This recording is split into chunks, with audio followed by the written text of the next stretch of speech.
देख रहे हैं अब तक न्यूज चैनल। या गोष्टी तुम्ही सगळ्या घालणार फक्त तुम्हाला जाळ्या लावून देणार आहेत का? तुम्ही सांगा ना. तुम्ही लावून देणार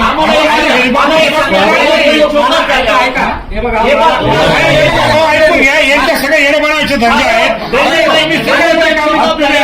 तुम्ही सगळ्या शहराचा सत्यानाश करायला तुम्ही आहे.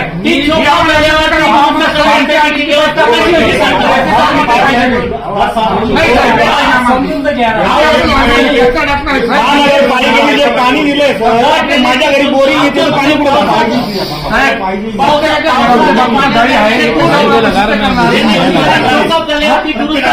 व्यवस्था काय सर्वसाधारण साधा बाथरूम असला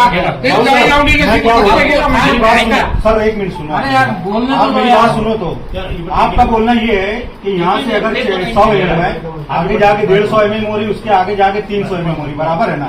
इसके बाद भी ये जो पैसा आप ये स्कीम के ऊपर खर्च कर रहे हैं ना, जो हमारी पहले से गटर है उसको सही ढंग से साफ कर दो, उसको सही ढंग से बना दो, ये सब कोई मसला नहीं रहेगा। ये जो देखो घर बनाते हैं अपन 10 साल के अंदर 3 इंच की पाइप आती, वो 4 में जुड़ती, 4 वाली 6 में आके जुड़ती, 10 साल में वो तो फेल हो जाती, उसको तो फिर से अपने को रिपेयर करना पड़ता है। ये कैसे होगा? ये 6 फीट अंदर मी तुम्हाला सगळे डिटेल एकदम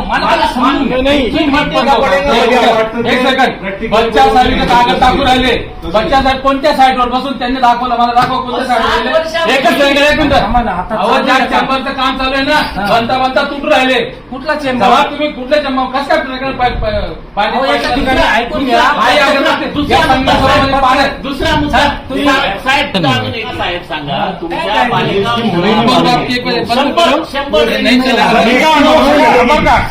सगळ्यांच्या वतीने एक विनंती करतो, म्हणजे पूर्ण मालेगाव शहराच्या वतीने आम्हाला 6 इंची 8 इंची 10 इंची पाईपलाईन चालणार नाही.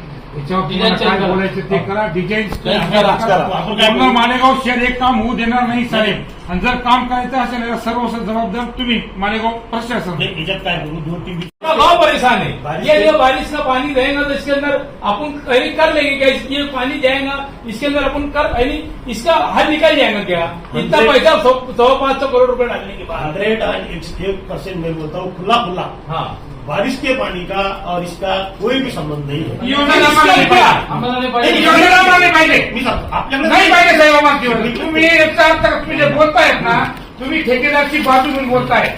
हमको करिए जो पानी का बारिश का जो पानी का बढ़ता है ना, पहले हमारे को क्लियर करके दो. बाकी जो बाथरूम टॉयलेट का पानी है ना, हम तब करेंगे जब तुम करेंगे. एक मीटर ह्या पाईपलाईन मध्ये फक्त टॉयलेट आणि बाथरूम याचंच पाणी जातं. हे त्रिकालाधीश सत्य आहे. देशात जगात कुठंच असं नाही की पावसाचं पाणी आणि या टॉयलेटचं बाथरूमचं पाणी एकत्र जातं.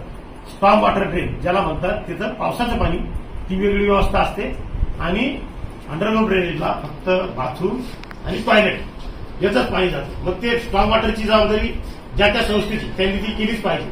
आप सीपी की सबकी बात है. आज मालेगांव के अंदर पानी बारिश का जाने के लिए जगह है ही नहीं. आज लोगों के घर में पानी घुस रहा, भी दोपहर की अपनी बात हुई. ये गटर से बनाने से अपना इसका मसले हल हो जाएगा क्या?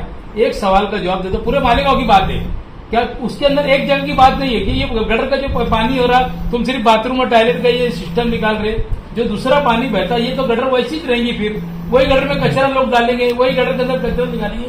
इसका अर्थ क्या? कि अपन भुयारी गटर जो बना रहे, इसका अर्थ ही नहीं है ना साहब. समजा मी आता मालेगावचा रहिवासी आहे. माझ्या कॉलनीमध्ये तुम्ही 6 इंची गटर टाकताय. तुम्ही माझ्या कॉलनीतल्या माझ्या परिसरातल्या लोकांना बोलवलं का? त्यांना विचारलं का? किंवा स्थानिक तिथे जर वार्डाचा कोणी नगरसेवक असेल, लोकप्रतिनिधी असेल, तुम्ही त्यांना विचारलं का? म्हणजे ही तुमची मनमानी, ही दादागिरी. आणि ही दादागिरी तुम्ही कोणाच्या जीवावर करताय?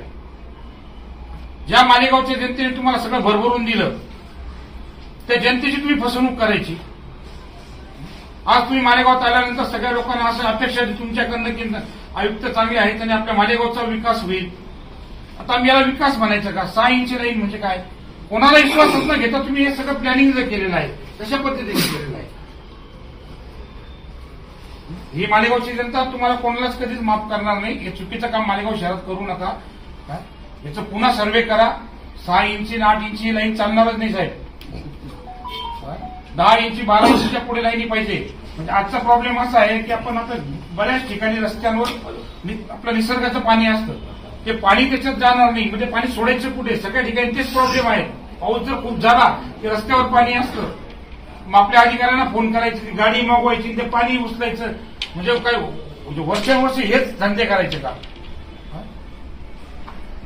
आणि आमच्या मोदी साहेबांनी जे दिले 520 रुपये कोटी मालेगावच्या जनतेसाठी दिले, ते का उधळपट्टी करण्यासाठी दिले नाही. त्याचं नियोजन तुम्हाला बदलावं लागणार आहे. जर नियोजन बदलत नसाल तर आम्ही पूर्ण म्हणजे सगळ्यांच्या वतीने सांगतो, मालेगाव शहरात हे काम कुठंच चालणार नाही. त्याला जबाबदार तुम्ही. कोई भी 2 वार्ड कंफर्म करो, वार्ड नंबर 1 या वार्ड नंबर 21, ये दोनों जो है आउटर एरिया. वार्ड नंबर 1 जो पप्पू दादा पवार साहब का वार्ड है वो, और दूसरा जो वार्ड नंबर 21 है, दोनों साइड के एरिया. पहले ये दोनों वार्ड में करके इसका रिजल्ट बताओ लोगों को. जब तक के रिजल्ट समझेंगे नहीं तो हम पब्लिक काम नहीं करने नहीं आएंगे, उसका रिजल्ट भी नहीं आएगा.